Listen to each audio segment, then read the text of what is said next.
pinuntan sa Batan ay ang sikat na Dakay House. Hello po. Ay, Lola, kamusta po ba kayo? Parati po kayong dinadalaw ng turista dito. Eh, ang dami yung mga isturbo. Ayun, istorbo si Lola. Pero mukhang magaling naman po kayo mag-entertain ng mga panauhin dahil kinakausap nyo po, hindi po kayo masungit, ano? Eh, kung minsan, pag nainirap, pag sumakit, tumpa ako eh. Ang pinapagalitan ko, uy, sandali na lang kayo, uwi na kayo. Ayaw na ng gobyerno pag-iba, kasi ito na lang daw yung ano eh. Ayun po. Yung forma ng bahay, Yung ito na lang daw pinakaluma. Yung style na luma. 85 years na si Lola. And nakakatuwa dahil very accommodating siya.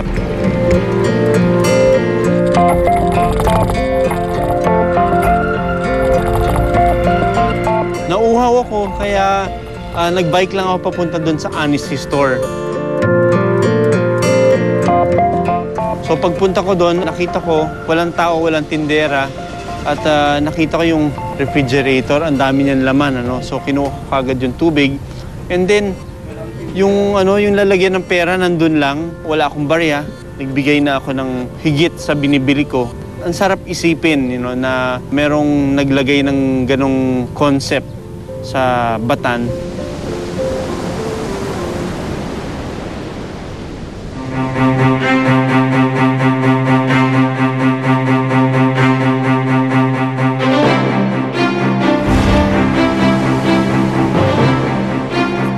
Mahirap man ang naging paghahanap sa White Viper ng Batanes, hindi pa rin namin pinalagpas ang pagkakataon na ma-enjoy ang ganda ng isla. Ito yung parang old village, no?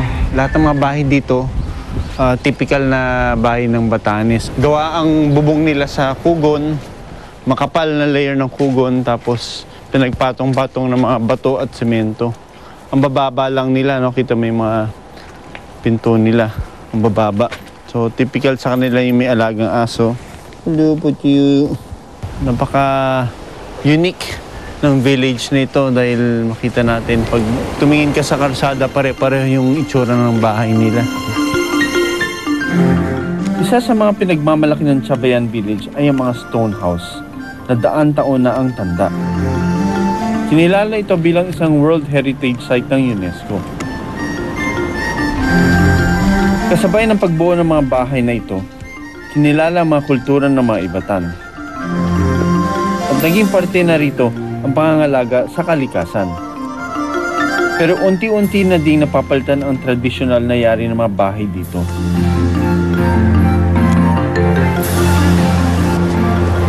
Dito tayo magsistay. Okay. Kita nyo, ito yung ganito kakapal yung bubong nila ng kugon. Talagang protektado sa ulan at saka sa hangin. Ay, ang ganda, ha?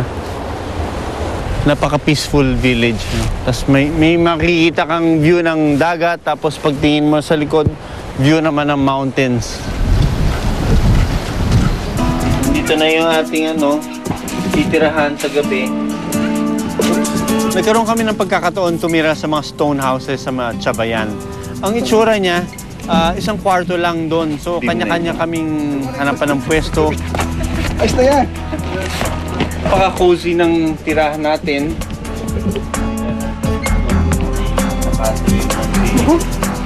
Carly.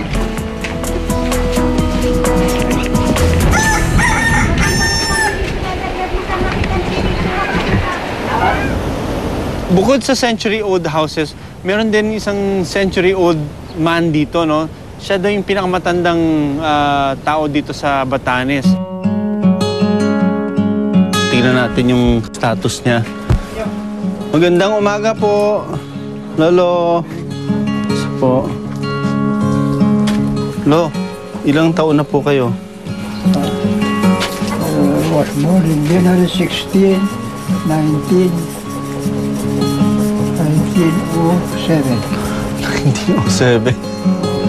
So that makes you 105 years old. So tapos Nagtatrabaho pa kayo. Meron akong basket. Ano pong sikreto nyo? Yung halo-halong pagkain. Yung tinanim sa bundok. Yan ang tinakain lahat ng mga tao dito sa Batanes. Karne, nagkakarne din po kayo. Hindi ako kain ng karne. Manok, hindi. Isda, ayan. Isda pwede. Gulay, mga talbos ng kamote, kalabasa. Yun lang ha. Pero ang ganda lang po ng katawan nyo. Very sharp po yung pag-iisip nyo pa. Hindi siya kumakain ng mga katulad ng kinakain natin, mga processed food. And yun pala yung sikreto niya. Dito rin sa Sabtang, Batanes namin natikman yung kakaibang pagkain katulad ng coconut crabs. Coconut crabs ang ating dinner. Ang tawag nila, tattoos, you know? You got tattoos in my stomach. Nigataan na rice. Yellow Tapos itong Yellow rice. turmeric rice, yellow rice. Siyempre, yung paborito ni Carl, yung gata na malapot na malapot. Parang reward sa amin yung masasarap na pagkain dito, no? Ang sarap ng pagkain ng Batanes. Nanay Matilde, ano itong hinain nyo sa aming almusal? Ano yan, yung Japanese fried rice, saka repolyo gulay. Approved. Kaya walang betching yan.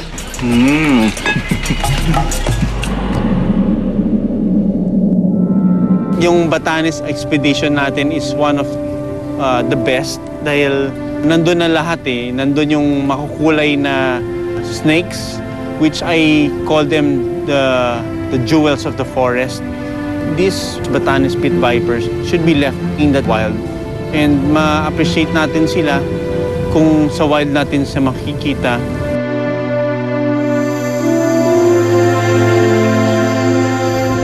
Maliit mang isla, mayaman ang Batanes. Ang mga Baday ang isa sa patunay rito. Pero kahit anong yaman, maaaring mawala kung hindi rin pahalagahan. Gaya nila Lolo Marcelo at Lola Estrella, sana maraming henerasyon pa ang makakita ng ganda ng mga Batanes pit viper.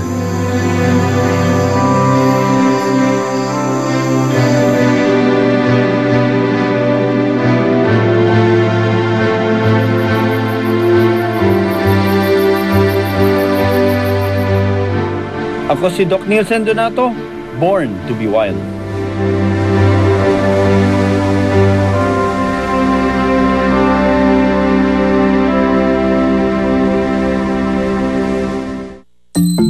Dalawang bagong uri ng palaka ang nadiskubre sa kabundukan ng Nakulod.